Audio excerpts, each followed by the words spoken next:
ਸਤਿ ਸ਼੍ਰੀ ਅਕਾਲ ਜੀ, ਮੈਂ ਹਾਂ ਹਰਜੋਤ ਕੌਰ। ਪ੍ਰੋਗਰਾਮ ਖਬਰ ਪੜਤਾਲ ਲੈ ਕੇ ਹਾਜ਼ਰ ਹਾਂ। ਸਾਡੇ ਨਾਲ ਪ੍ਰੋਗਰਾਮ ਵਿੱਚ ਜੁੜੇ ਹੋਏ ਨੇ ਸੀਨੀਅਰ ਪੱਤਰਕਾਰ ਸੁਰਿੰਦਰ ਡੱਲਾ ਜੀ। ਬਹੁਤ ਬਹੁਤ ਸਵਾਗਤ ਹੈ ਡੱਲਾ ਜੀ, ਸਤਿ ਸ਼੍ਰੀ ਅਕਾਲ। ਤੇ ਗੱਲ ਸਤਿ ਸ਼੍ਰੀ ਕਰਾਂਗੇ ਅਕਾਲ ਅੱਜ ਹਰਜੋਤ ਜੀ ਖਾਸ ਖਬਰਾਂ ਦੀ। ਅਗਰ ਗੱਲ ਕਰੀਏ, ਗੱਲ ਕਰਾਂਗੇ ਅੱਜ ਖਾਸ ਦਿਨ ਹੈ, 23 ਜੂਨ ਹੈ, ਸੰਗਰੂਰ ਜ਼ਿਮਨੀ ਚੋਣ ਦੀ ਗੱਲ ਕਰਾਂਗੇ। ਗੱਲ ਕਰਪਸ਼ਨ ਖਿਲਾਫ ਭਗਵੰਤ ਮਾਨ ਦੇ ਸਰਜੀਕਲ ਸਟ੍ਰਾਈਕ ਦੀ ਗੱਲ ਕਰਾਂਗੇ। ਨਵਜੋਤ ਸਿੰਘ ਸਿੱਧੂ ਦੇ 75-25 ਵਾਲੇ ਇਲਜ਼ਾਮਾਂ ਦੇ ਤੱਥਾਂ ਦੀ ਗੱਲ ਕਰਾਂਗੇ। ਜੋ ਰਾਹੁਲ ਗਾਂਧੀ ਦੇ ਉੱਪਰ ਈਡੀ ਦੀ ਕਾਰਵਾਈ ਹੋ ਰਹੀ ਹੈ, ਉਸ ਵਿੱਚ ਕੀ ਤਾਜ਼ਾ ਅਪਡੇਟ ਹੈ, ਉਸ ਦੀ ਵੀ ਗੱਲ ਕਰਾਂਗੇ। ਤੇ ਨਾਲ ਦੀ ਨਾਲ ਮਹਾਰਾਸ਼ਟਰ ਵਿੱਚ ਉਧਵ ਠਾਕਰੇ ਦੀ ਸਰਕਾਰ ਨੂੰ ਲੈ ਕੇ ਜੋ ਸਿਆਸਤ ਚੱਲ ਰਹੀ ਹੈ, ਉਸ ਦਾ ਅਪਡੇਟ ਵੀ ਡੱਲਾ ਜੀ ਤੋਂ ਲਵਾਂਗੇ। ਰਾਸ਼ਟਰਪਤੀ ਚੋਣ ਵਿੱਚ ਵਿਰੋਧੀ ਉਮੀਦਵਾਰ ਯਸ਼ਵੰਤ ਸਿਨਹਾ ਤੇ ਦ੍ਰੋਪਦੀ ਮੁਰਮੂ ਬਾਰੇ ਵੀ ਚਰਚਾ ਜ਼ਰੂਰ ਕਰਾਂਗੇ। ਤਾਂ ਡੱਲਾ ਜੀ, ਸਭ ਤੋਂ ਪਹਿਲਾਂ ਗੱਲ ਕਰੀਏ ਤਾਂ ਅੱਜ 23 ਜੂਨ ਹੈ, ਸੰਗਰੂਰ ਜ਼ਿਮਨੀ ਚੋਣ ਦੇ ਵਿੱਚ ਸਾਰੀ ਸਿਆਸੀ ਪਾਰਟੀਆਂ ਆਪਣਾ ਪੂਰਾ ਜ਼ੋਰ ਲਗਾ ਚੁੱਕੀਆਂ। ਅੱਜ ਖਾਸ ਦਿਨ ਹੈ, ਲੋਕਾਂ ਨੇ ਹੁਣ ਕਿਸਮਤ ਤੈਅ ਕਰਨੀ ਹੈ ਕਿ ਕੌਣ ਉੱਥੋਂ ਜਿੱਤੇਗਾ। ਬਿਲਕੁਲ, ਦੇਖੋ ਸੁਰੱਖਿਆ ਦੇ ਬੜੇ ਚੰਗੇ ਬੰਦੋਬਸਤ ਕਰ ਰੱਖੇ ਨੇ ਸੰਗਰੂਰ ਦੇ ਵਿੱਚ। 15 ਲੱਖ ਤੋਂ ਜ਼ਿਆਦਾ ਵੋਟਰ ਨੇ ਹਰਜੋਤ ਜੀ ਸੰਗਰੂਰ ਦੇ ਵਿੱਚ। ਪਰ ਦੇਖਣ ਵਾਲੀ ਗੱਲ ਇਹ ਹੈ, ਜਿਹੜੀ ਮਰਦ ਵੋਟਰਾਂ ਦੀ ਗਿਣਤੀ ਹੈ ਉਹ 8 ਲੱਖ ਤੋਂ ਜ਼ਿਆਦਾ ਹੈ, ਔਰ ਜਿਹੜੀ ਸਾਡੀਆਂ ਮਹਿਲਾਵਾਂ ਦੀ ਗਿਣਤੀ ਹੈ ਉਹ 7 ਲੱਖ ਤੋਂ ਜ਼ਿਆਦਾ ਹੈ। ਸੋ ਕੁੱਲ ਜੇ ਅਸੀਂ ਵੋਟਰਾਂ ਦੀ ਗੱਲ ਕਰੀਏ ਤੇ 15 ਲੱਖ ਤੋਂ ਜ਼ਿਆਦਾ ਵੋਟਰ ਨੇ ਸੰਗਰੂਰ ਦੇ ਵਿੱਚ। ਔਰ ਇਹਨਾਂ ਨੇ ਤੈਅ ਕਰਨਾ ਹੈ ਕਿ ਸੰਗਰੂਰ ਦਾ ਸਾਡਾ ਨਵਾਂ ਮੈਂਬਰ ਪਾਰਲੀਮੈਂਟ ਕੌਣ ਹੋਊਗਾ। ਕਈ ਫੈਕਟਰ ਨੇ। ਔਰਤਾਂ ਦੀ ਜਿਹੜੀ ਵੋਟ ਹੈ ਉਹ ਬਹੁਤ ਵੱਡੀ ਭੂਮਿਕਾ ਅਦਾ ਕਰੇਗੀ, ਕਿਉਂਕਿ ਜਦੋਂ 2022 ਦੀਆਂ ਵਿਧਾਨ ਸਭਾ ਦੀਆਂ ਚੋਣਾਂ ਹੋਈਆਂ ਤੇ ਆਮ ਆਦਮੀ ਪਾਰਟੀ ਨੂੰ ਔਰਤਾਂ ਦੇ ਵੋਟਰ ਦੇ ਰੂਪ ਦੇ ਵਿੱਚ ਵੀ ਵੱਡੀ ਜਿਹੜੀ ਹੈ ਉਹ ਉਹਨਾਂ ਨੂੰ ਸਮਰਥਨ ਮਿਲਿਆ ਸੀ, ਕਿਉਂਕਿ 1000 ਰੁਪਏ ਉਹਨਾਂ ਨੇ ਔਰਤਾਂ ਨੂੰ ਦੇਣ ਦਾ ਐਲਾਨ ਕੀਤਾ ਸੀ। ਹਾਲਾਂਕਿ ਅਰਵਿੰਦ ਕੇਜਰੀਵਾਲ ਕਹਿ ਕੇ ਗਏ ਨੇ ਕਿ ਅਸੀਂ ਸਾਰੇ ਵਾਅਦੇ ਪੂਰੇ ਕਰਾਂਗੇ ਇੱਕ ਇੱਕ ਕਰਕੇ, ਪਰ ਫਿਰ ਵੀ ਔਰਤਾਂ ਦੀ ਵੋਟ ਦਾ ਅਸਰ ਬਹੁਤ ਵੱਡਾ ਰਹੂਗਾ, ਕਿਉਂਕਿ ਔਰਤਾਂ ਸਿੱਧੇ ਜਿਹੜਾ ਬਿਜਲੀ ਦਾ ਬਿੱਲ ਹੈ ਉਹ ਵੀ ਘਰ ਦੇ ਨਾਲ ਉਹਦੀ ਕਨੈਕਟੀਵਿਟੀ ਹੈ, ਜਿਹੜਾ ਕਿ 300 ਯੂਨਿਟ ਆਮ ਆਦਮੀ ਪਾਰਟੀ ਨੇ ਦਾਅਵਾ ਕੀਤਾ ਕਿ 1 ਜੁਲਾਈ ਤੋਂ ਅਸੀਂ ਮਾਫ ਕਰਾਂਗੇ। ਜਿਸ ਰੂਪ 'ਚ ਮਾਫ ਹੋਣਾ ਕਿ ਪ੍ਰਵਾਨ ਹੋਊਗਾ, ਇਹ 7 ਲੱਖ ਔਰਤਾਂ ਤੈਅ ਕਰਨਗੀਆਂ ਕਿ ਕਿੰਨਾ ਕੁ ਪ੍ਰਵਾਨ ਹੈ। ਹਾਲਾਂਕਿ ਜਿਹੜੀ ਮਰਦ ਵੋਟ ਹੈ ਉਹਦਾ ਵੀ ਬਰਾਬਰ ਅਸਰ ਹੈ, ਔਰ ਔਰਤਾਂ ਨਾਲੋਂ ਥੋੜੀ ਜਿਹੀ ਜ਼ਿਆਦਾ ਵੀ ਹੈ। ਔਰਤਾਂ ਦੀ ਵੋਟ 7 ਲੱਖ ਤੋਂ ਜ਼ਿਆਦਾ ਹੈ, ਮਰਦਾਂ ਦੀ ਵੋਟ 8 ਲੱਖ ਤੋਂ ਜ਼ਿਆਦਾ ਹੈ। ਪਰ ਮਰਦ ਵੋਟ ਕਿੰਨੇ % ਪਊਗੀ, ਔਰਤਾਂ ਦੀ ਵੋਟ ਕਿੰਨੇ % ਪਊਗੀ, ਇਹ ਵੀ ਬੜੇ ਅਹਿਮ ਜਿਹੜੇ ਨੇ ਫੈਕਟਰ ਸੰਗਰੂਰ ਦੇ ਵਿੱਚ ਰਹਿਣਗੇ। ਸੋ 5 ਮੁੱਖ ਉਮੀਦਵਾਰ ਨੇ, ਉਸ ਤੋਂ ਇਲਾਵਾ ਆਜ਼ਾਦ ਉਮੀਦਵਾਰ ਨੇ। ਬੜੀ ਦਿਲਚਸਪ ਅੱਜ ਵੋਟ ਰਹੇਗੀ। ਉਮੀਦ ਇਹ ਕਰਾਂਗੇ ਜਿਵੇਂ ਜਿਵੇਂ ਦਿਨ ਅੱਗੇ ਵਧੇਗਾ ਵੋਟਾਂ ਚੰਗੀਆਂ ਪੈਣ। ਮੈਂ ਤਾਂ ਇਹ ਆਸ ਕਰੂੰਗਾ ਹਰਜੋਤ ਜੀ ਕਿ ਅੱਜ ਸ਼ਾਮ ਤੱਕ, ਮੈਂ ਤਾਂ ਚਾਹੂੰਗਾ 100% ਵੋਟਿੰਗ ਹੋਵੇ ਸੰਗਰੂਰ ਦੇ ਵਿੱਚ, ਸਾਰੇ ਲੋਕ ਵੋਟਾਂ ਪਾਉਣ। ਪਰ ਫਿਰ ਵੀ ਦੇਖਣ ਵਾਲੀ ਗੱਲ ਰਹੇਗੀ ਅੱਜ ਸ਼ਾਮ ਤੱਕ ਕੀ ਅੰਕੜਾ ਆਉਂਦਾ ਹੈ। ਜੇ 60% ਵੋਟ ਪੈਂਦੀ ਹੈ ਸ਼ਾਮ ਤੱਕ, ਉਹਦਾ ਅੰਦਾਜ਼ਾ ਵੱਖਰਾ ਹੋਏਗਾ। ਉਹਦਾ ਮਤਲਬ ਹੋਏਗਾ ਕਿ ਜਿਹੜਾ ਵੋਟਰ ਹੈ ਬਹੁਤ ਉਤਸ਼ਾਹਿਤ ਨਹੀਂ ਸੀ, ਉਦਾਸੀਨ ਸੀ ਵੀ ਜੇ ਵੋਟ ਪਾ ਲਈ ਤਾਂ ਪਾ ਲਈ, ਨਹੀਂ ਤਾਂ ਠੀਕ ਹੈ। ਅਗਰ 70% ਵੋਟ ਪੈਂਦੀ ਹੈ, 80% ਵੋਟ ਪਾਉਂਦੀ ਹੈ, ਇਹਦਾ ਮਤਲਬ ਹੈ ਕਿ ਜਿਹੜਾ ਵੋਟਰ ਹੈ ਉਹ ਕਨੈਕਟ ਸੀ, ਉਹ ਇਸ ਚੋਣ ਦੇ ਨਾਲ ਕਨੈਕਟਡ ਸੀ ਤੇ ਉਹਦੇ 'ਚ ਬੜਾ ਉਤਸ਼ਾਹ ਸੀ। ਉਹ ਕਿਸੇ ਪਾਸੇ ਫੈਸਲਾ ਕਰਨਾ ਚਾਹੁੰਦਾ ਹੈ, ਜਾਂ ਆਰ ਜਾਂ ਪਾਰ, ਉਹ ਫੈਸਲਾ ਕਰਨਾ ਚਾਹੁੰਦਾ ਹੈ। ਸੋ ਵੋਟ ਪਰਸੈਂਟੇਜ ਜਿਵੇਂ ਜਿਵੇਂ ਅੱਗੇ ਵਧੇਗੀ ਅੱਜ ਦਿਨ 'ਚ, ਉਹਦੇ ਨਾਲ ਸੰਗਰੂਰ ਦੀ ਚੋਣ ਨੂੰ ਸਮਝਣ 'ਚ ਬੜੀ ਸਾਨੂੰ ਸਾਰਿਆਂ ਨੂੰ ਆਸਾਨੀ ਹੋਏਗੀ। ਔਰ ਕੱਲ ਦਿਨ ਨੂੰ ਵੀ, ਅੱਜ ਸਾਰਾ ਦਿਨ ਅਸੀਂ ਦਿਨ ਦੇ ਵਿੱਚ ਵੀ ਟਾਈਮ ਟੂ ਟਾਈਮ ਸੰਗਰੂਰ ਜ਼ਿਮਨੀ ਚੋਣ ਨੂੰ ਲੈ ਕੇ ਅਪਡੇਟ ਦਿੰਦੇ ਰਵਾਂਗੇ। ਵੋਟਾਂ ਦੀ ਸਥਿਤੀ ਕੀ ਹੈ ਔਰ ਕਿੰਨੇ % ਵੋਟ ਹੋਈ ਹੈ। ਸੋ ਸਾਡਾ ਜਿਹੜਾ ਚੈਨਲ ਹੈ ਉਹਦੇ ਨਾਲ ਸਾਰੇ ਜਿਹੜੇ ਸਾਡੇ ਸਤਿਕਾਰਯੋਗ ਪੰਜਾਬੀ ਜੁੜੇ ਰਹਿਣਾ ਚਾਹੁਣ, ਅੱਜ ਦਿਨ ਨੂੰ ਜੁੜ ਸਕਦੇ ਨੇ। ਜੀ ਬਿਲਕੁਲ ਸਹੀ ਤੁਸੀਂ ਕਿਹਾ। ਤੇ ਅੱਗੋਂ ਅਗਰ ਗੱਲ ਕਰੀਏ ਤਾਂ ਪੰਜਾਬ ਸਰਕਾਰ ਜਾਂ ਆਮ ਆਦਮੀ ਪਾਰਟੀ ਦੀ ਸਰਕਾਰ ਕਹਿ ਲਈਏ, ਲਗਾਤਾਰ ਭ੍ਰਿਸ਼ਟਾਚਾਰ ਨੂੰ ਮੁੱਦਾ ਬਣਾਉਂਦੇ ਰਹੇ ਨੇ। ਤੇ ਕਿਵੇਂ ਦੇਖਦੇ ਹੋ ਕਰਪਸ਼ਨ ਖਿਲਾਫ ਜੋ ਭਗਵੰਤ ਮਾਨ ਦਾ ਸਰਜੀਕਲ ਸਟ੍ਰਾਈਕ ਚੱਲ ਰਿਹਾ, ਅਸੀਂ ਕਹਿ ਸਕਦੇ ਹਾਂ ਕਿ ਲਗਾਤਾਰ ਸਿਰਫ ਔਰ ਸਿਰਫ ਭ੍ਰਿਸ਼ਟਾਚਾਰ ਨੂੰ ਹੀ ਮੁੱਦਾ ਬਣਾ ਕੇ ਦੇਖਿਆ ਜਾ ਰਿਹਾ ਹੈ। ਕਿਵੇਂ ਦੇਖ ਰਹੇ ਹੋ ਭਗਵੰਤ ਮਾਨ ਦੀ ਕਰਪਸ਼ਨ ਦੇ ਖਿਲਾਫ ਸਰਜੀਕਲ ਸਟ੍ਰਾਈਕ ਨੂੰ? ਦੇਖੋ, ਸੰਗਰੂਰ ਚੋਣਾਂ ਤੋਂ ਪਹਿਲਾਂ ਵੀ 21 ਤਰੀਕ ਨੂੰ ਚੋਣ ਪ੍ਰਚਾਰ ਖਤਮ ਹੋਣ ਤੋਂ ਪਹਿਲਾਂ ਵੀ ਭਗਵੰਤ ਮਾਨ ਦੀ ਸਰਕਾਰ ਨੇ ਇੱਕ ਟਵੀਟ ਕੀਤਾ ਸੀ ਕਿ ਅਸੀਂ 28 FIR ਦਰਜ ਕੀਤੇ ਹੈ, 45 ਲੋਕਾਂ ਨੂੰ ਗ੍ਰਿਫਤਾਰ ਕੀਤਾ ਹੈ, 8 ਮੁਲਜ਼ਮ ਹਜੇ ਫਰਾਰ ਨੇ। ਔਰ ਇਹ ਸਾਰੇ ਜਿਹੜੇ 28 FIR ਸੀ, ਇਹ ਐਂਟੀ ਕਰਪਸ਼ਨ ਹੈਲਪਲਾਈਨ ਹੈ ਜਿਹੜੀ ਹਰਜੋਤ ਜੀ, ਇਹ ਸਾਰੀਆਂ ਸ਼ਿਕਾਇਤਾਂ ਉਹਦੇ ਤੇ ਆਈਆਂ ਸੀ। ਇਸ ਕਰਕੇ ਦੱਸਣ ਦੀ ਕੋਸ਼ਿਸ਼ ਕੀਤੀ ਗਈ ਕਿ ਭਗਵੰਤ ਮਾਨ ਦੀ ਸਰਕਾਰ ਹੈ ਜਿਹੜੀ, ਉਹ ਕਿਸੇ ਵੀ ਫਰੰਟ ਤੇ ਕਰਪਸ਼ਨ ਨਾਲ ਸਮਝੌਤਾ ਨਹੀਂ ਕਰਦੀ। ਔਰ ਇਹਦੇ ਨਾਲ ਕੱਲ ਇੱਕ ਪੂਰਾ ਮਾਮਲਾ ਸੁਰਖੀਆਂ ਬਣਿਆ ਰਿਹਾ। ਅੱਜ ਵੀ ਉਸ ਮਾਮਲੇ ਤੇ ਅਗਲੀ ਕਾਰਵਾਈ ਹੋ ਸਕਦੀ ਹੈ। ਵਿਜੀਲੈਂਸ ਬਿਊਰੋ ਨੇ ਜਿਹੜਾ 2017 ਦਾ ਮਾਮਲਾ ਸੀ, ਜਿਹੜਾ ਇੱਕ ਸਿੰਚਾਈ ਘੁਟਾਲਾ ਜਿਹਨੂੰ ਕਿਹਾ ਜਾਂਦਾ, ਜਿਹਦੇ ਵਿੱਚ ਗੁਰਿੰਦਰ ਸਿੰਘ ਨਾਮ ਦਾ ਇੱਕ ਠੇਕੇਦਾਰ ਹੈ ਜਿਹੜਾ, ਉਹ ਵੀ ਵਿਜੀਲੈਂਸ ਬਿਊਰੋ ਨੇ ਗ੍ਰਿਫਤਾਰ ਕੀਤਾ ਸੀ, ਜਿਹਨੇ ਖੁਲਾਸਾ ਕੀਤਾ ਸੀ। ਵਿਜੀਲੈਂਸ ਦਾ ਦਾਅਵਾ ਹੈ ਕਿ ਉਸ ਠੇਕੇਦਾਰ ਨੇ ਇਹ ਇਲਜ਼ਾਮ ਲਾਇਆ ਸੀ, ਕਬੂਲ ਕੀਤਾ ਸੀ ਕਿ 2 ਅਕਾਲੀ ਮੰਤਰੀ, ਉਹਨਾਂ ਨੂੰ ਰਿਸ਼ਵਤ ਦਿੱਤੀ ਗਈ, ਉਹਨਾਂ ਦੇ ਜਿਹੜੇ ਸਹਾਇਕ ਜਾਂ ਪੀਏ ਵਗੈਰਾ ਹੁੰਦੇ ਨੇ ਉਹਨਾਂ ਦੇ ਵਿੱਚ ਵੀ ਕਰਪਸ਼ਨ ਗਈ, ਔਰ ਪਿਛਲੀ ਸਰਕਾਰ ਦੇ 3 ਵੱਡੇ ਆਈਐਸ ਅਫਸਰ ਉਹ ਵੀ ਇਸ ਘੁਟਾਲੇ ਨਾਲ ਕਿਤੇ ਨਾ ਕਿਤੇ ਜੁੜੇ ਰਹੇ। ਇਹ ਇਲਜ਼ਾਮ ਨੇ ਜਿਹੜੇ, ਇਹ ਬਹੁਤ ਵੱਡੇ ਜਿਹੜੇ ਨੇ, ਇਹ ਲਾਏ ਸੀ ਗੁਰਿੰਦਰ ਸਿੰਘ ਨੇ ਵਿਜੀਲੈਂਸ ਕੋਲੋਂ, ਔਰ ਵਿਜੀਲੈਂਸ ਬਿਊਰੋ ਨੇ ਕੇਸ ਦਰਜ ਕੀਤਾ ਸੀ। ਉਸ ਤੋਂ ਬਾਅਦ ਵਿਜੀਲੈਂਸ ਬਿਊਰੋ ਨੇ ਕੈਪਟਨ ਅਮਰਿੰਦਰ ਸਿੰਘ ਦੀ ਸਰਕਾਰ ਨੂੰ ਚਿੱਠੀ ਲਿਖੀ ਸੀ ਕਿ ਅਸੀਂ ਇਹਨਾਂ ਮੰਤਰੀਆਂ ਦੇ ਖਿਲਾਫ, ਇਹਨਾਂ ਸਾਬਕਾ ਅਫਸਰਾਂ ਦੇ ਖਿਲਾਫ ਜਾਂਚ ਅੱਗੇ ਵਧਾਉਣਾ ਚਾਹੁੰਦੇ ਹਾਂ, ਤੇ ਸਰਕਾਰ ਤੋਂ ਜੋ ਲੋੜੀਂਦੀ ਮਨਜ਼ੂਰੀ ਦੀ ਪ੍ਰਕਿਰਿਆ ਹੁੰਦੀ ਹੈ ਉਹਦੇ ਤਹਿਤ ਇਹ ਚਰਚਾਵਾਂ ਨੇ। ਪਰ ਉਦੋਂ ਸ਼ਾਇਦ ਸਰਕਾਰ ਨੇ ਮਨਜ਼ੂਰੀ ਨਹੀਂ ਦਿੱਤੀ, ਕੈਪਟਨ ਅਮਰਿੰਦਰ ਸਿੰਘ ਦੀ ਸਰਕਾਰ ਨੇ। ਹੁਣ ਵਿਜੀਲੈਂਸ ਬਿਊਰੋ ਨੇ ਇੱਕ ਵਾਰੀ ਫੇਰ ਚਿੱਠੀ ਲਿਖੀ ਹੈ ਭਗਵੰਤ ਮਾਨ ਨੂੰ, ਔਰ ਭਗਵੰਤ ਮਾਨ ਦੇ ਜਿਹੜੇ ਮੁੱਖ ਸਕੱਤਰ ਨੇ ਉਹਨਾਂ ਕੋਲੇ ਉਹ ਚਿੱਠੀ ਗਈ ਹੈ ਜਿਹਦੇ 'ਚ ਮਨਜ਼ੂਰੀ ਮੰਗੀ ਗਈ ਹੈ। ਇਹਦਾ ਮਤਲਬ ਹੈ ਕਿ ਪਿਛਲੀ ਸਰਕਾਰ ਵੇਲੇ ਵਿਜੀਲੈਂਸ ਬਿਊਰੋ ਨੇ ਉਹਨਾਂ ਮੰਤਰੀਆਂ ਤੋਂ ਪੁੱਛਗਿੱਛ ਨਹੀਂ ਕੀਤੀ, ਉਹਨਾਂ ਅਫਸਰਾਂ ਤੋਂ ਪੁੱਛਗਿੱਛ ਨਹੀਂ ਕੀਤੀ। ਹੁਣ ਭਗਵੰਤ ਮਾਨ ਨੂੰ ਚਿੱਠੀ ਲਿਖੀ ਗਈ ਹੈ। ਅਗਰ ਭਗਵੰਤ ਮਾਨ ਦੀ ਸਰਕਾਰ ਇਹ ਮਨਜ਼ੂਰੀ ਦੇ ਦਿੰਦੀ ਹੈ ਤੇ ਆਉਂਦੇ ਦਿਨਾਂ ਦੇ ਵਿੱਚ ਵਿਜੀਲੈਂਸ ਬਿਊਰੋ ਉਹ 2 ਅਕਾਲੀ ਲੀਡਰਾਂ ਤੋਂ ਵੀ ਪੁੱਛਗਿੱਛ ਕਰ ਸਕਦੀ ਹੈ, ਹਰਜੋਤ ਜੀ, ਪੁਰਾਣੇ ਆਈਐਸ ਅਫਸਰਾਂ ਤੋਂ ਪੁੱਛਗਿੱਛ ਕਰ ਸਕਦੀ ਹੈ, ਰਿਟਾਇਰ ਨੇ, ਤੇ ਕਈ ਜਿਹੜੇ ਅਕਾਲੀ ਲੀਡਰ ਸੀ ਉਹਨਾਂ ਨਾਲ ਜੁੜੇ ਲੋਕਾਂ ਤੋਂ ਪੁੱਛਗਿੱਛ ਕਰ ਸਕਦੀ ਹੈ।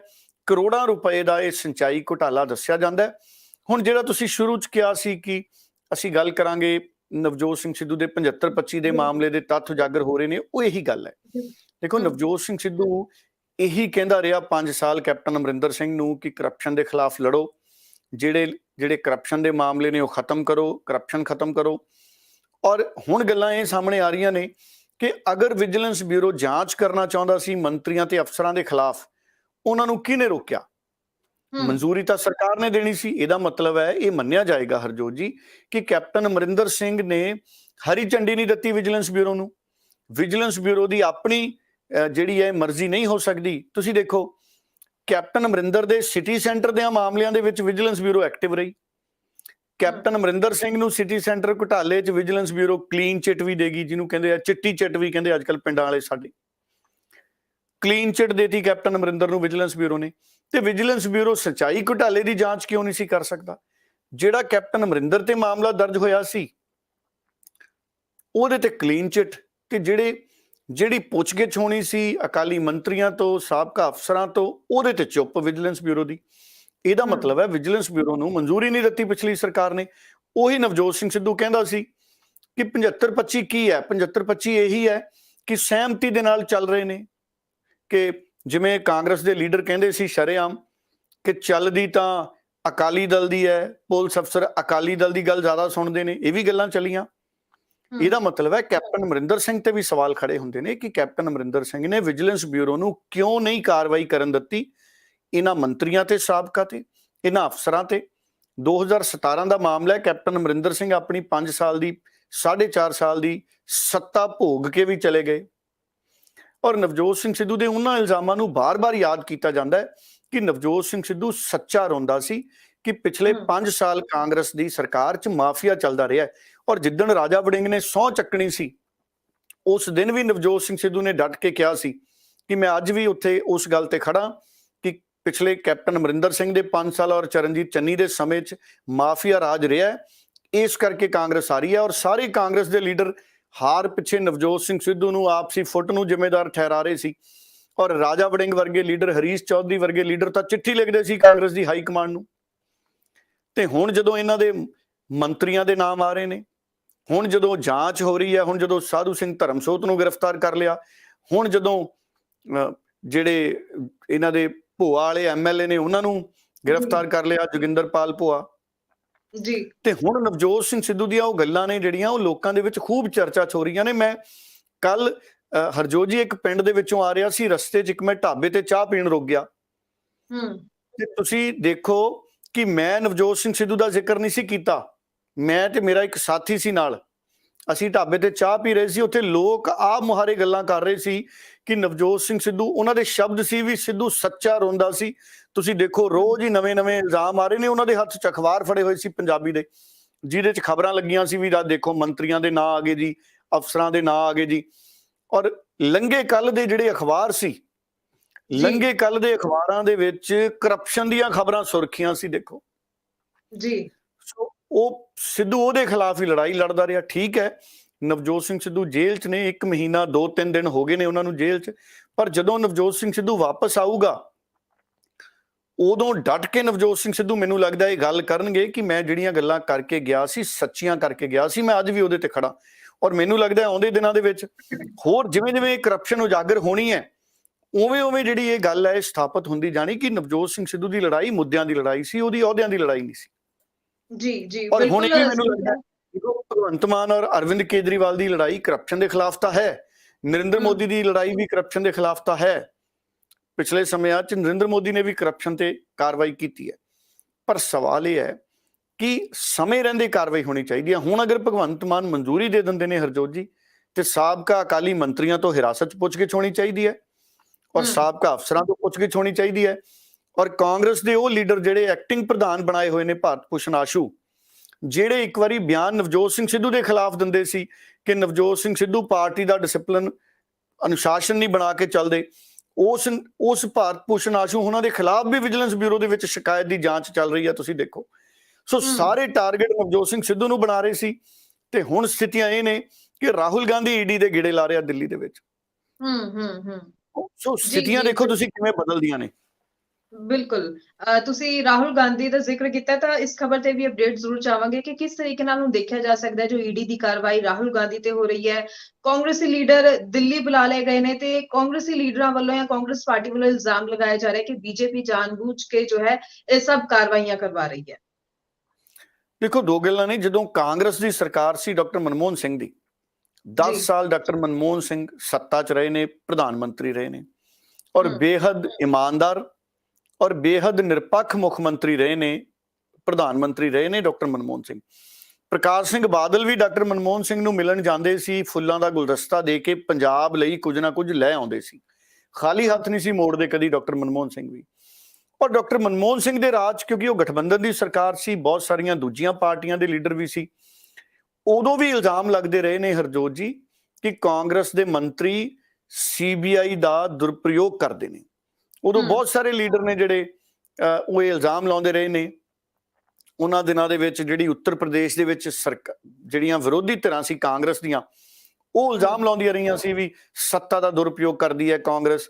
ਦੇਸ਼ ਦੇ ਕਈ ਹਿੱਸਿਆਂ ਦੇ ਵਿੱਚ ਇਹ ਇਲਜ਼ਾਮ ਕਾਂਗਰਸ ਤੇ ਵੀ ਲੱਗੇ, ਪਰ ਹੁਣ ਉਹ ਸਥਿਤੀਆਂ ਕਾਂਗਰਸ ਤੇ ਆ ਗਈਆਂ ਨੇ, ਟਿਟ ਫੋਰ ਟੈਟ ਵਾਲੀ ਗੱਲ ਹੋ ਜਾਂਦੀ ਹੈ ਅਗਰ ਉਹ ਸੱਚੀਆਂ ਸੀ ਤਾਂ। ਹੁਣ ਰਾਹੁਲ ਗਾਂਧੀ ਨੂੰ ਈਡੀ ਬਾਰ-ਬਾਰ ਬੁਲਾ ਰਹੀ ਹੈ, ਇਹ ਗੱਲ ਠੀਕ ਹੈ ਕਿ 51 ਘੰਟੇ ਪੁੱਛਗਿੱਛ ਕੀਤੀ ਗਈ, ਕਈ ਦਿਨ ਪੁੱਛਗਿੱਛ ਕੀਤੀ ਗਈ। ਇੰਨੀ ਪੁੱਛਗਿੱਛ ਹੈ ਜਿਹੜੀ ਸ਼ਾਇਦ ਨਤੀਜੇ ਤੇ ਪਹੁੰਚ ਸਕਦੀ ਹੈ ਜਾਂਚ ਏਜੰਸੀ, ਇੰਨੀ ਪੁੱਛਗਿੱਛ ਤੋਂ ਬਾਅਦ ਵੀ ਕੀ ਰਾਹੁਲ ਗਾਂਧੀ ਦੀ ਇਨਵੋਲਵਮੈਂਟ ਹੈ ਜਾਂ ਨਹੀਂ ਹੈ। ਅਗਰ ਹੈ ਤੇ ਉਹਨਾਂ ਨੂੰ ਗ੍ਰਿਫਤਾਰ ਕਰੋ ਤੇ ਕਾਨੂੰਨੀ ਕਾਰਵਾਈ ਸ਼ੁਰੂ ਹੋਵੇ, ਅਗਰ ਇਨਵੋਲਵਮੈਂਟ ਨਹੀਂ ਹੈ ਤੇ ਫਿਰ ਉਹਨਾਂ ਨੂੰ ਜਾਣ ਦਿਓ। ਸ਼ੱਕ ਤਾਂ ਪੈਂਦਾ ਹੈ ਈਡੀ ਦੀ ਕਾਰਵਾਈ ਤੇ ਵੀ, ਜਿਸ ਤਰ੍ਹਾਂ ਨਾਲ ਈਡੀ ਕਾਰਵਾਈ ਕਰ ਰਹੀ ਹੈ, ਸ਼ੱਕ ਇਸ ਕਰਕੇ ਵੀ ਜ਼ਿਆਦਾ ਪੈਂਦਾ ਹੈ ਕਿ ਰਾਬਰਟ ਵਾਡਰਾ ਤੋਂ ਵੀ ਚੋਣਾਂ ਤੋਂ ਪਹਿਲਾਂ ਬਹੁਤ ਵਾਰੀ ਪੁੱਛਗਿੱਛ ਹੋਈ।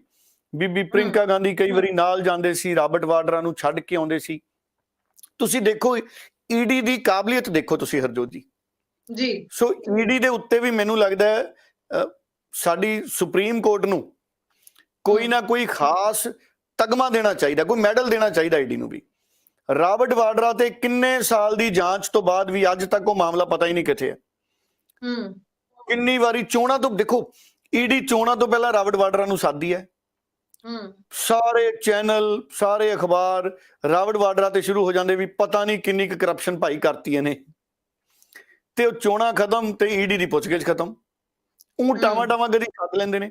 ਸੋ ਇਸ ਪਾਸੇ ਸੁਪਰੀਮ ਕੋਰਟ ਨੂੰ ਦਖਲ ਦੇਣ ਦੀ ਜ਼ਰੂਰਤ ਹੈ ਕਿ ਜਿਹੜੀਆਂ ਸਾਡੀਆਂ ਸਰਕਾਰੀ ਏਜੰਸੀਆਂ ਨੇ ਇਹਨਾਂ ਦੀ ਜਾਂਚ ਨੂੰ ਸਮਾਬੱਧ ਕੀਤਾ ਜਾਵੇ, ਕਿ ਅਗਰ ਈਡੀ ਕਿਸੇ ਮਾਮਲੇ ਦੀ ਜਾਂਚ ਕਰਦੀ ਹੈ ਕਿ ਉਹ ਘੱਟੋ ਘੱਟ 3 ਮਹੀਨੇ ਜਾਂ ਵੱਧ ਤੋਂ ਵੱਧ 6 ਮਹੀਨੇ ਦੇ ਵਿੱਚ ਜਾਂਚ ਨਿਬੇੜ ਕੇ ਸੁਪਰੀਮ ਕੋਰਟ ਨੂੰ ਰਿਪੋਰਟ ਸੌਂਪੇ ਵੀ ਇਹਦੇ ਚ ਕੀ ਨਿਕਲਿਆ ਕੀ ਨਹੀਂ ਨਿਕਲਿਆ।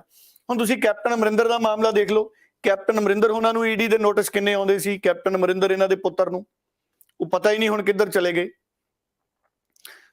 ਕੀ ਪਤਾ ਮਾਮਲੇ ਨਿਬੜ ਗਏ ਹੁਣ ਇਹ ਵੀ ਨਹੀਂ ਪਤਾ। ਜੀ ਪਰ ਉਹ ਨਿਬੜੇ ਨਹੀਂ ਮਾਮਲੇ। ਅਗਰ ਮਾਮਲੇ ਨਿਬੜਦੇ ਤੇ ਉਹ ਅਖਬਾਰਾਂ 'ਚ ਆ ਜਾਣੇ ਸੀ, ਅਸੀਂ ਡਿਸਕਸ਼ਨ ਕਰ ਲੈਣੀ ਸੀ। ਸੋ ਇਸ ਕਰਕੇ ਈਡੀ ਦੀ ਕਾਰਵਾਈ ਤੇ ਸ਼ੱਕ ਖੜਾ ਹੁੰਦਾ ਹੈ। ਪਰ ਇਹ ਇੱਕ ਸਰਕਾਰ ਦਾ ਅਮਲ ਨਹੀਂ ਹਰਜੋਤ ਜੀ, ਸਾਰੀਆਂ ਸਰਕਾਰਾਂ ਦਾ ਅਮਲ ਹੈ।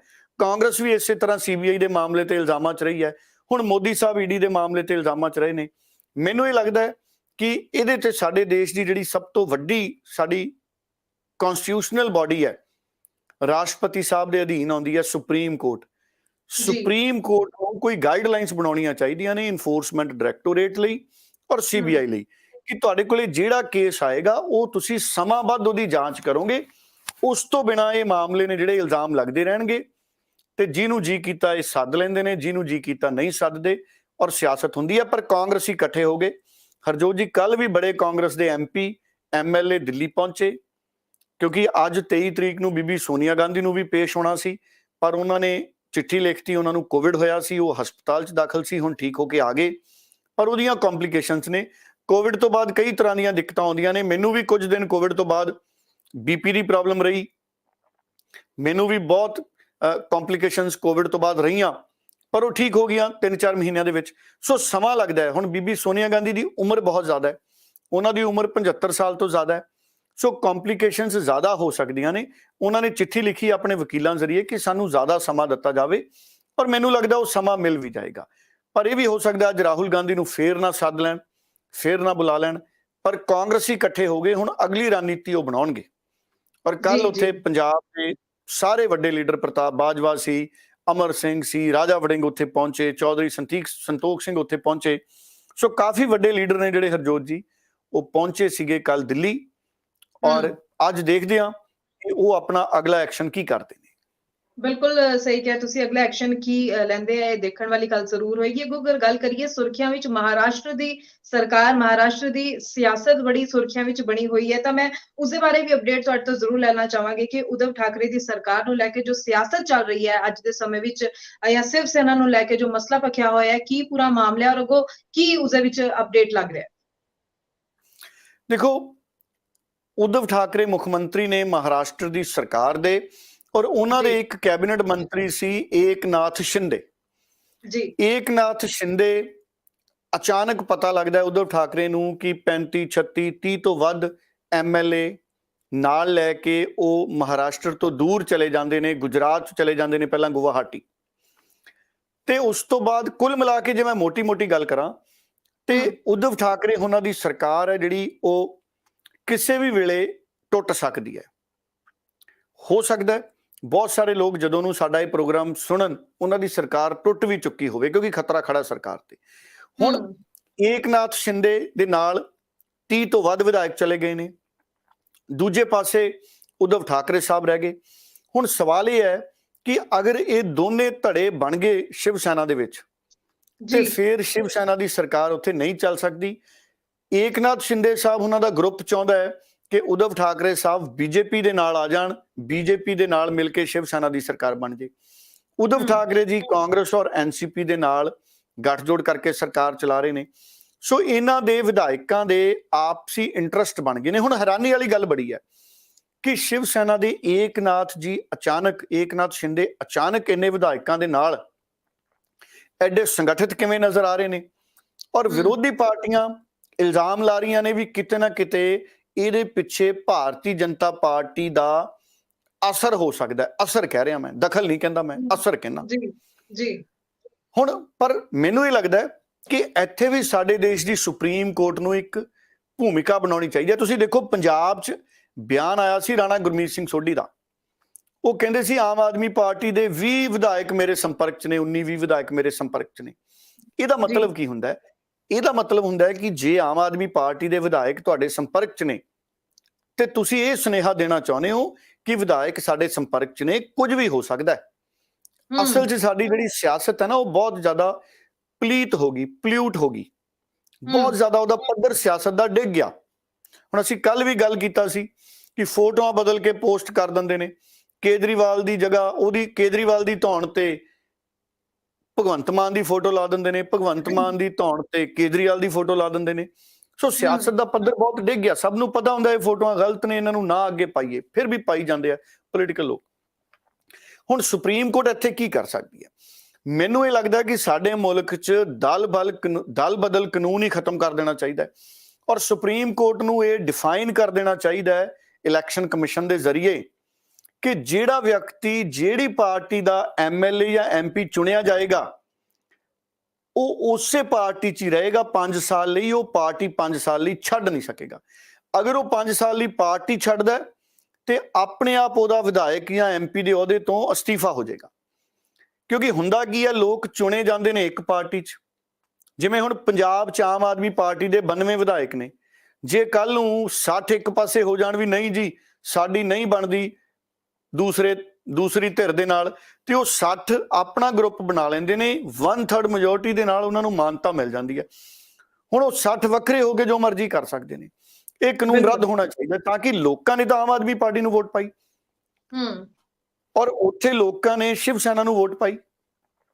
ਸੋ ਅਗਰ ਕੋਈ ਵੀ ਧੜਾ ਅਲੱਗ ਹੋਣਾ ਚਾਹਵੇ ਪਾਰਟੀ ਤੋਂ, ਇਹ ਕਾਨੂੰਨ ਹੀ ਬਣਾ ਦੇਣਾ ਚਾਹੀਦਾ ਹੈ ਕਿ ਜਿਹੜਾ ਵਿਧਾਇਕ ਜਿਸ ਪਾਰਟੀ 'ਚ ਹੋਏਗਾ, ਐਮਪੀ ਜਿਸ ਪਾਰਟੀ 'ਚ ਹੋਏਗਾ ਉਸੇ ਪਾਰਟੀ 'ਚ ਰਹੇਗਾ।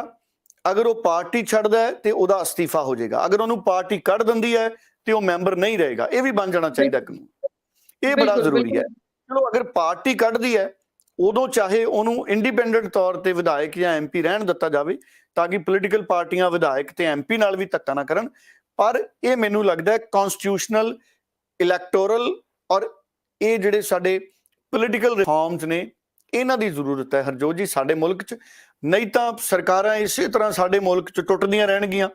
ਤੁਸੀਂ ਦੇਖੋ ਜੋਤੀਰਾਦਿੱਤਿਆ ਸਿੰਧੀਆ ਨਾਰਾਜ਼ ਹੋ ਗਿਆ ਕਮਲਨਾਥ ਤੇ ਦਿਗਵਿਜੇ ਸਿੰਘ ਤੋਂ, ਤੇ ਉਹ ਵਿਧਾਇਕ ਲੈ ਕੇ ਉਧਰ ਚਲੇ ਗਏ ਤੇ ਅਸਤੀਫਾ ਦੇਤਾ ਤੇ ਉਧਰ ਸਰਕਾਰ ਬਣ ਗਈ ਬੀਜੇਪੀ ਦੀ। ਲੋਕਾਂ ਨੇ ਸਰਕਾਰ ਚੁਣੀ ਸੀ ਉੱਥੇ ਕਾਂਗਰਸ ਦੀ।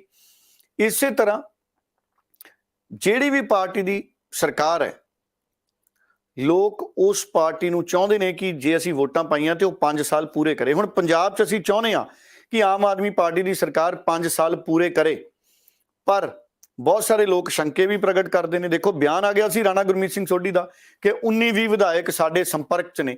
ਇਹ ਜਿਹੜਾ ਸ਼ਬਦ ਹੁੰਦਾ ਨਾ ਸੰਪਰਕ 'ਚ ਹੋਣਾ, ਇਹ ਪੋਲੀਟੀਕਲੀ ਇਹਦਾ ਮਤਲਬ ਬੜਾ ਖਤਰਨਾਕ ਨਿਕਲਦਾ। ਸੋ ਸੁਪਰੀਮ ਕੋਰਟ ਨੂੰ ਇਹ ਸੰਪਰਕ ਸੂਤਰ ਹੀ ਖਤਮ ਕਰ ਦੇਣੇ ਚਾਹੀਦੇ ਨੇ ਵੀ ਜਿੰਨੇ ਮਰਜ਼ੀ ਆਪਣੇ ਸੰਪਰਕ 'ਚ ਰੱਖੋ ਭਾਈ, ਇਹ ਤੁਹਾਡੀ ਪਾਰਟੀ 'ਚ ਨਹੀਂ ਜਾ ਸਕਦੇ ਕਾਨੂੰਨੀ ਤੌਰ ਤੇ। ਸੋ ਦਲ ਬਦਲ ਕਾਨੂੰਨ ਖਤਮ ਕਰਕੇ ਦਲ ਬਦਲੀ ਤੇ ਰੋਕ ਲਾ ਦੇਣੀ ਚਾਹੀਦੀ ਹੈ ਵੀ ਤੁਸੀਂ ਦਲ ਬਦਲ ਹੀ ਨਹੀਂ ਸਕਦੇ। ਜੇ ਤੁਸੀਂ ਜ਼ਿਆਦਾ ਹੀ ਤਕੜੇ ਲੀਡਰ ਹੋ ਤੇ ਉਸ ਪਾਰਟੀ 'ਚੋਂ ਅਸਤੀਫਾ ਦਿਓ, ਆਪਣੀ ਪਾਰਟੀ ਬਣਾਓ ਤੇ ਚੋਣ ਲੜ ਲਓ। ਸੋ ਉਧਵ ਠਾਕਰੇ ਦੇ ਨਾਲ ਕਿਤੇ ਸਿਆਸੀ ਖੇਡ ਨਾ ਹੋ ਜੇ। ਹਿੰਦੀ ਵਾਲੇ ਇਹਨੂੰ ਅੱਜ ਕੱਲ੍ਹ ਖੇਲਾ ਸ਼ਬਦ ਵਰਤਦੇ ਨੇ, ਪੰਜਾਬੀ ਵਾਲੇ ਵੀ ਕਈ ਬੜੇ ਹੈਰਾਨ ਹੁੰਦੇ ਵੀ ਅਸੀਂ ਖੇਲਾ ਸ਼ਬਦ ਤਾਂ ਨਵਾਂ ਹੀ ਸੁਣਨ ਲੱਗੇ ਹਾਂ, ਪਹਿਲਾਂ ਨਹੀਂ ਸੀ ਸੁਣਦੇ। ਪਰ ਖੇਡਾਂ ਅਸੀਂ ਬਹੁਤ ਸੁਣੀਆਂ ਨੇ, ਸਾਡੇ ਕਬੱਡੀ ਕਬੱਡੀ ਦੇ ਟੂਰਨਾਮੈਂਟ ਹੁੰਦੇ ਰਹਿੰਦੇ। ਬਿਲਕੁਲ ਸਹੀ ਕਿਹਾ ਤੁਸੀਂ, ਕਿਉਂਕਿ ਜੋ ਮੌਜੂਦਾ ਸਥਿਤੀਆਂ ਸਾਡੇ ਦੇਸ਼ ਵਿੱਚ ਸਿਆਸਤ ਨੂੰ ਲੈ ਕੇ ਨੇ, ਉਸ ਨੂੰ ਲੈ ਕੇ ਵਾਕਈ ਕਾਨੂੰਨਾਂ ਵਿੱਚ ਵੀ ਥੋੜੀ ਅਪਡੇਸ਼ਨ ਹੋਣੀ ਜ਼ਰੂਰ ਬਣਦੀ ਹੈ ਤਾਂ ਕਿ ਸਿਆਸਤ ਦਾ ਇੱਕ ਪੱਧਰ ਮੇਨਟੇਨ ਰੱਖਿਆ ਜਾ ਸਕੇ। ਤੇ ਅੱਗੋਂ ਅਗਰ ਗੱਲ ਕਰੀਏ ਰਾਸ਼ਟਰਪਤੀ ਚੋਣਾਂ ਵਿੱਚ ਵਿਰੋਧੀ ਉਮੀਦਵਾਰਾਂ ਦੀ, ਤਾਂ 13 ਵਿਰੋਧੀ ਪਾਰਟੀਆਂ ਨੇ ਸਾਬਕਾ ਕੇਂਦਰੀ ਮੰਤਰੀ ਯਸ਼ਵੰਤ ਸਿਨਹਾ ਦੇ ਨਾਂ ਤੇ ਸਹਿਮਤੀ ਬਣਾਈ ਸੀ। ਇਸ ਦੇ ਨਾਲ ਹੀ ਦ੍ਰੋਪਦੀ ਮੁਰਮੂ ਵੀ ਵਿਰੋਧੀ ਉਮੀਦਵਾਰ ਨੇ ਰਾਸ਼ਟਰਪਤੀ ਚੋਣ ਵਿੱਚ। ਕਿਸ ਤਰੀਕੇ ਨਾਲ ਦੇਖਦੇ ਹੋ, ਕੀ ਅੱਗੋਂ ਲੱਗਦਾ ਹੈ ਕਿ ਕਿਸ ਨੂੰ ਚੁਣਿਆ ਜਾ ਸਕਦਾ ਹੈ? ਦੇਖੋ ਬਹੁਤ ਦਿਲਚਸਪ ਸਥਿਤੀ ਬਣ ਗਈ। ਮੈਨੂੰ ਲੱਗਦਾ ਜੋ ਕੁਝ ਵਾਪਰ ਰਿਹਾ ਹੈ, ਰਾਹੁਲ ਗਾਂਧੀ ਦੇ ਆਲੇ ਦੁਆਲੇ ਈਡੀ ਵਾਪਰ ਰਹੀ ਹੈ, ਜੋ ਕੁਝ ਵਾਪਰ ਰਿਹਾ ਹੈ ਮਹਾਰਾਸ਼ਟਰ ਦੇ ਵਿੱਚ, ਜੋ ਕੁਝ ਵਾਪਰ ਰਿਹਾ ਹੈ, ਮੈਨੂੰ ਲੱਗਦਾ ਹੈ ਕਾਂਗਰਸ ਨੂੰ ਤਾਂ ਸਮਾਂ ਹੀ ਨਹੀਂ ਮਿਲਣਾ ਵੀ ਅਸੀਂ ਕੀ ਕਰੀਏ। ਜੋ ਕੁਝ ਵਾਪਰ ਰਿਹਾ ਹੈ, ਆਮ ਆਦਮੀ ਪਾਰਟੀ ਦੇ ਸਤਿੰਦਰ ਜੈਨ ਨੂੰ ਈਡੀ ਪੈ ਗਈ, ਉਹਨਾਂ ਨੂੰ ਜੇਲ੍ਹ ਭੇਜਤਾ। ਸੋ ਸਥਿਤੀਆਂ ਨੂੰ ਕੋਈ ਬਹੁਤ ਵੱਡਾ ਛਾਨਣਾ ਚਾਹੀਦਾ ਹਰਜੋਤ ਜੀ। ਸਾਰੀਆਂ ਸਥਿਤੀਆਂ ਬਹੁਤ ਵੱਡੇ ਛਾਨਣੇ 'ਚ ਪਾ ਕੇ ਕੱਪੜ ਛਾਣ ਲੱਗੇ, ਫੇਰ ਥੱਲੇ ਸੱਚ ਨਿਕਲੂਗਾ ਭੁਰ ਭੁਰ ਕੇ ਪਤਲੀ ਜਾਲੀ 'ਚੋਂ ਵੀ ਹੈ ਕੀ ਹੈ। ਮੈਨੂੰ ਇਹ ਲੱਗਦਾ ਕਿ ਇਸ ਵਕਤ ਇੱਕ ਬਹੁਤ ਵੱਡੀ ਇੱਕ ਪੋਲੀਟੀਕਲ ਦਵੰਦ ਦੀ ਸਥਿਤੀ ਬਣੀ ਹੋਈ ਹੈ, ਜਿਹਦੇ 'ਚ ਕੋਈ ਵੀ ਕੁਝ ਵੀ ਸਪਸ਼ਟ ਨਹੀਂ ਦੇਖ ਸਕਦਾ। ਸਾਰੀਆਂ ਕੜੀਆਂ ਇੱਕ ਦੂਜੇ ਦੇ ਵਿੱਚ ਉਲਝੀਆਂ ਦੀਆਂ ਪਈਆਂ ਨੇ। ਹੁਣ ਤੁਸੀਂ ਦੇਖੋ, ਅਗਰ ਮਹਾਰਾਸ਼ਟਰ ਦੇ ਵਿੱਚ ਉਧਵ ਠਾਕਰੇ ਉਹਨਾਂ ਦੀ ਸਰਕਾਰ ਡਿੱਗ ਗਈ ਤੇ ਬੀਜੇਪੀ ਔਰ ਏਕਨਾਥ ਸ਼ਿੰਦੇ ਮਿਲ ਕੇ ਸਰਕਾਰ ਬਣਾ ਜਾਂਦੇ ਨੇ ਤੇ ਰਾਸ਼ਟਰਪਤੀ ਚੋਣਾਂ 'ਚ ਸਥਿਤੀ ਬਦਲ ਗਈ। ਜਿਹੜੇ ਉਹ 36 ਵਿਧਾਇਕ ਹੁਣ ਸ਼ਿਵ ਸੈਨਾ ਦੇ ਨੇ, 30, 31, 32 ਜਾਂ 36 ਜਾਂ 37, ਅਗਰ ਉਹ ਦਲ ਬਦਲ ਕਰ ਗਏ ਤੇ ਫੇਰ, ਕਿਉਂਕਿ ਰਾਸ਼ਟਰਪਤੀ ਚੋਣਾਂ ਅਗਰ ਹੁੰਦੀਆਂ ਨੇ 18 ਜੁਲਾਈ ਨੂੰ, ਤੇ ਵੋਟਾਂ ਤਾਂ ਐਮਐਲਏ ਦੀਆਂ ਹੀ ਪੈਣੀਆਂ ਨੇ, ਤੇ ਫਿਰ ਉਹ ਵੋਟਾਂ ਕਿਸ ਪਾਸੇ ਜਾਣਗੀਆਂ? ਇਹ ਲੋਕ ਬੜੇ ਸਿਆਣੇ ਹੋ ਗਏ, ਅਸੀਂ ਸਾਰੀਆਂ ਚੀਜ਼ਾਂ ਸਮਝਦੇ ਹਾਂ। ਹੁਣ ਤੁਸੀਂ ਦੇਖੋ, ਹੁਣ ਮੈਂ ਇੱਕ ਇੱਕ ਕਰਕੇ ਤੁਹਾਨੂੰ ਇਹਨੂੰ ਹੋਰ ਐਕਸਪਲੇਨ ਕਰਦਾ। ਯਸ਼ਵੰਤ ਸਿਨਹਾ ਬਣਾਏ ਗਏ ਨੇ 13 ਪਾਰਟੀਆਂ ਵੱਲੋਂ ਵਿਰੋਧੀ ਧਿਰ ਦੇ ਰਾਸ਼ਟਰਪਤੀ ਦੇ ਉਮੀਦਵਾਰ। ਇਹ ਪਹਿਲਾਂ ਬੀਜੇਪੀ ਚ ਹੁੰਦੇ ਸੀ, ਇਹਨਾਂ ਦੀ ਬੀਜੇਪੀ ਦੀ ਮੌਜੂਦਾ ਲੀਡਰਸ਼ਿਪ ਮੋਦੀ ਸਾਹਿਬ, ਅਮਿਤ ਸ਼ਾਹ ਜੀ, ਇਹਨਾਂ ਦੇ ਨਾਲ ਨਹੀਂ ਬਣੀ। ਇਹ ਅਸਤੀਫਾ ਦੇ ਗਏ 2018 ਦੇ ਲਾਗੇ, ਯਸ਼ਵੰਤ ਸਿਨਹਾ 17-18 ਚ। ਇਹ ਉਸ ਤੋਂ ਬਾਅਦ ਇਹ ਤ੍ਰਿਣਮੂਲ ਕਾਂਗਰਸ ਚਲੇ ਗਏ। ਇਹਨਾਂ ਦਾ ਪੁੱਤਰ ਹਜੇ ਵੀ ਬੀਜੇਪੀ ਦਾ ਐਮਪੀ ਹੈ। ਚਲੋ ਪੁੱਤ ਤੇ ਬਾਪ ਚ ਅੱਜ ਕੱਲ ਫਰਕ ਹੁੰਦਾ, ਦੋਨਾਂ ਦੀ ਪੋਲੀਟੀਕਲ ਸੋਚ ਆਪਣੀ ਆਪਣੀ ਹੁੰਦੀ ਹੈ। ਕੈਪਟਨ ਅਮਰਿੰਦਰ ਦਾ ਭਰਾ ਵੀ ਅਕਾਲੀ ਦਲ ਚ ਚਲਿਆ ਗਿਆ ਸੀ, ਪਟਿਆਲੇ ਤੋਂ ਚੋਣ ਵੀ ਮੇਰਾ ਖਿਆਲ ਉਹਨਾਂ ਨੇ ਸ਼ਾਇਦ ਲੜੀ ਸੀ, ਮੈਨੂੰ ਐਗਜ਼ੈਕਟ ਯਾਦ ਨਹੀਂ। ਇਹ ਅਕਸਰ ਇਹ ਸਿਆਸਤ ਚ ਹੁੰਦੀਆਂ ਨੇ ਚੀਜ਼ਾਂ। ਹੁਣ